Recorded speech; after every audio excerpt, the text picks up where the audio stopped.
Hi everybody, I'm Torie Robinson and we have an unplanned Epilepsy Sparks Insights Ukraine special. With the war, there are indirect casualties. People in Ukraine cannot access their epilepsy medications, and those who used to have controlled epilepsy are now having seizures, status epilepticus, and some are dying. We bring you news on what is happening right now. Thank you so much for joining us today, Ola. Everybody, please meet Olha Tychkivska, who is joining us from the bathroom in Ukraine at the moment. There's been a bomb alert. So please, could you tell us a bit about yourself, Ola? Yes, thank you very much for organizing this conversation. So my name is Olha, and I am a pediatric neurologist specializing in epilepsy and neurophysiology, working in Lviv City Children's Hospital in Ukraine. Lviv is the largest city of the Western Ukraine. It has been 6 months since I turned back from Toronto, where I did my fellowship in epilepsy and neurophysiology. Definitely returned back with a lot of dreams, and plans, because epilepsy and neurophysiology is not a very well developed specialty or field here in Ukraine. But I mean, this is a different time right now, and I really believe in my dreams and plans. We will do that. But for now, we have a little bit different obligations, I guess. Your priorities are slightly different, I guess. So tell us what the situation actually is where you are based, and for your patients and families affected by the epilepsies, what's actually happening day to day? Western part of Ukraine is thought to be a relatively safer place. We were still bombed several times, but it's definitely not a permanent bombing as it is on the south, on the east, and on the north of our country. And of course, this is also the part of the country that is accepting all the people, families with children who are running away from war. I live in a 1 million city. We have now 200,000 people who actually were fleeing from war and stopped in our city. That is why, of course, the workload in our hospital increased. Working as a pediatric neurologist, yes, we do still serve our kids, who live in Lviv and Lviv region, but at the same time, we have a lot of kids with neurological disorders and also psychological and psychiatric issues who are now coming, to our hospital on a daily basis. Thank you. I'm so glad that you've mentioned that. I was actually going to bring it up because so often is the case around the world, in Canada and the UK and everything, that people just think epilepsy is seizures, but especially given the war, psychiatric comorbidities are going to be even more prevalent, and also instances of developing epilepsy from injury, correct? Definitely. We never had so many head traumas, right, in a pediatric hospital as we do right now. And of course, we have all these kids who are emotionally overwhelmed, and we know, that stress is a big trigger for epilepsy. And the sleep deprivation, those kids, were with no sleep for days while trying to escape from, from all these cities where the bombs were, thrown on their heads. And, I remember a first child who came to our hospital, and every time where there was a loud sound, it was just, the child would just scream, because, he knew already what the alarm is. He knew how bombs sound. So it took a while, for a child to get adjusted and just to believe that, okay, this is a relatively safer place for him to stay. And we had a lot of those what we call non-epileptic, psychogenic paroxysm, which sometimes remind seizures clinically, and then you do EEG and you see that this is not a real seizure, but kids with epilepsy develop those as well. Plus, of course, kids with no epilepsy can present with those. So those issues are increasing right now, and especially those kids who understand more, right? This is what they're facing as well. And this is what we are facing as well, trying to help them.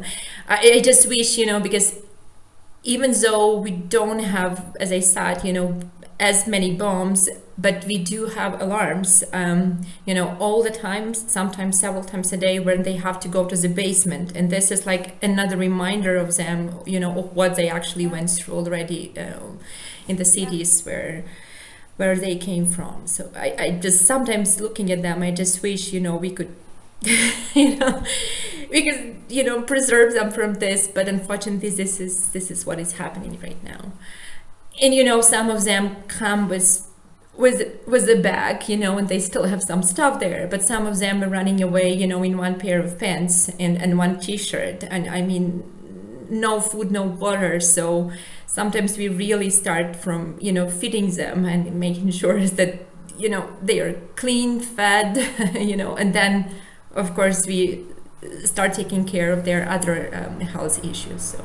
Things like getting some sleep and being relaxed enough to get some sleep and having access to medications. Because I know that's a real issue for you at the moment as well. Yeah, to be honest, I remember day 2 of war when I got first call from my patient saying, "Oh, Dr. Ola, do you have any supplies of anti-seizure medications left?" Because, it's like sometimes parents were justifying themselves saying, "Oh, we didn't know that the war will start." Of course, nobody knew, right? You're not expected to know that. And I mean, especially, with the drugs, for example, that like our parents used to bring from Europe. I as a doctor was ordering from Europe and they were shipped to Ukraine. And, on the first day of war, I realized there will be no shipment anymore. So we will not get supplies, right, for kids. And then, parents started calling, "Oh, we have like 2 days left, or it's like 1 week of supplies left. What should we do?"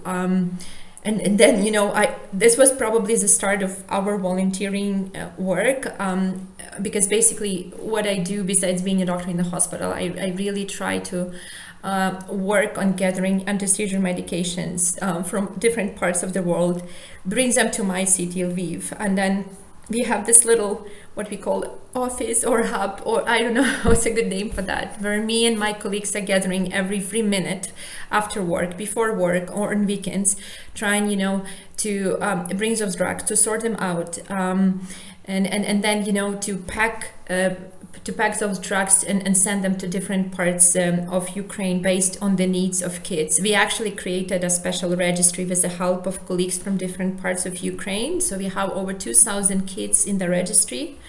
We know what medication they are in need. We know like doses of the drugs. And I mean, really, it was like a very fast project. And I mean, first we were just randomly, sending, like, I remember first drugs that came from Poland, from our colleagues, our friends, basically, because usually, first thing you call your friends. And they were very quick to react. I mean, 2 or 3 days we got the first package with drugs. And I mean, those were 2 boxes. We didn't know who to send because we knew that there were so many people in need. But at least, we felt a bit better. Even if they get 10 tablets more, they will last a little bit longer with what they have.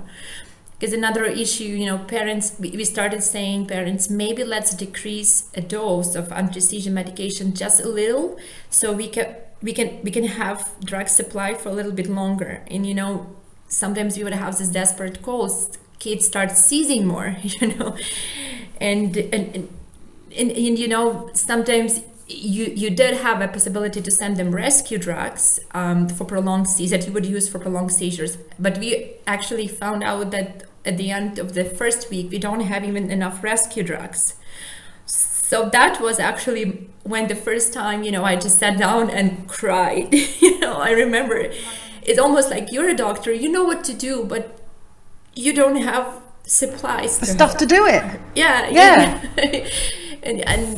and that, it's just helpless situation, I guess. And then we started getting those calls from the south, where all the pharmacies were closed and kids were in statuses like epilepticus, in the hospital, and doctors didn't have medication. They were just using random, like medications like glucose or magnesium that maybe somehow, may at least come down, their seizures. And that, so that's why, I called a few of my friends, and I mean, in Lviv, and then, of course, our colleagues from Kiev contacted us, and we decided that we have to unite our efforts and use all our contacts, to try to get medications to Ukraine. And this is how we started. First drugs, as I said, we actually started buying drugs from all the pharmacies that were still working, like even using, we still had our own money. And so we as the doctors, started just collecting money and just buying drugs from different pharmacies. So at least this helped us to gather some drugs, and we sent them to the frontline regions where the pharmacies were closed. And there was no access to drugs. And secondly, as I mentioned, our friends from Poland really helped a lot. They didn't require papers, documents, numbers and everything, because I know it's important for a lot of pharmaceutical companies and international agencies, just, they need that information to believe us and everything. But I'm very thankful to those people who really believed our words and helped, because otherwise I was telling them, if I say that you saved some lives of kids with epilepsy in Ukraine, I don't exaggerate, because this is really what happened. Otherwise, we wouldn't be able to help them. And that's so you were saying you're using past tense. That was so. How are things right now, and how can people who are listening and watching this, how can they help? I have to say, sorry, they're just saying that alarm is off. So, well, the situation is a bit better now, because at least we have some of the supplies that are coming. Again, this is more from different hospitals, from our colleagues that work in different hospitals all around the world, and a lot of international agencies, especially International League Against Epilepsy, is also trying to help right now. We know that sometimes to organize a systematic delivery of drugs to the country, that process takes time, and it does take time. But I have to say thank you to those international agencies that at least they are trying their best to help. But at this moment, most of the drugs are coming from people, really from just people from other countries, probably who have maybe a little bit of an extra, and they can bring to those clinics where they actually know that they are collecting drugs for Ukraine. Like, for example, in Poland, there is a Neurosfera or emergent hospital clinical center in Warsaw, and that's how they collect money. A bit from pharmacies, a bit of their own supplies, and a bit of what people share with them. Similar with US, I have colleagues from Canada and the United States of America that I used to work with, Sick Kids Hospital, and then Boston Children's Hospital and Rose Foundation in US. They are helping. Unfortunately, we definitely don't have enough to cover monthly supplies, even 2 week supplies for all the children. So we are trying, just as soon as we get some medication, we try to send them right away. So at least, kids have maybe 1 week or 2 week supplies. And then as soon as we get more, we send them again. So this is how we do that right now.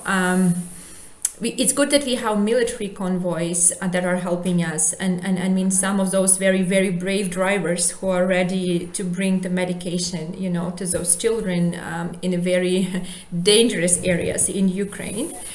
And that actually helps us to deliver at times in 2 or 3 days drugs to them. Otherwise, when you have only 1 week supply, and if it takes 1 week for the drugs together, it kind of doesn't make sense. It doesn't work at all. Unfortunately, with the cities like Kherson, for example, we send drugs to Mykolaiv. The Mykolaiv and Kherson are two southern cities, and Kherson was blocked by Russians. So we know that they have a huge lack of anti-seizure medication. We send them 2 boxes, but Russians would not allow to bring medications to children, no matter what ways we were trying to use. We even contacted Red Cross recently, hoping that maybe they will be able to influence somehow, because, it's just anti-seizure medication for children, and definitely for adults as well, because it's already staying there. We made it to Mykolaiv. They were bombing a lot, but Mykolaiv is under Ukrainian troops, and unfortunately, civilians from Mykolaiv, drivers from Mykolaiv, were trying to bring that to Kherson several times, and they just could not. So we are still trying to find a way how to deliver those drugs to those poor children.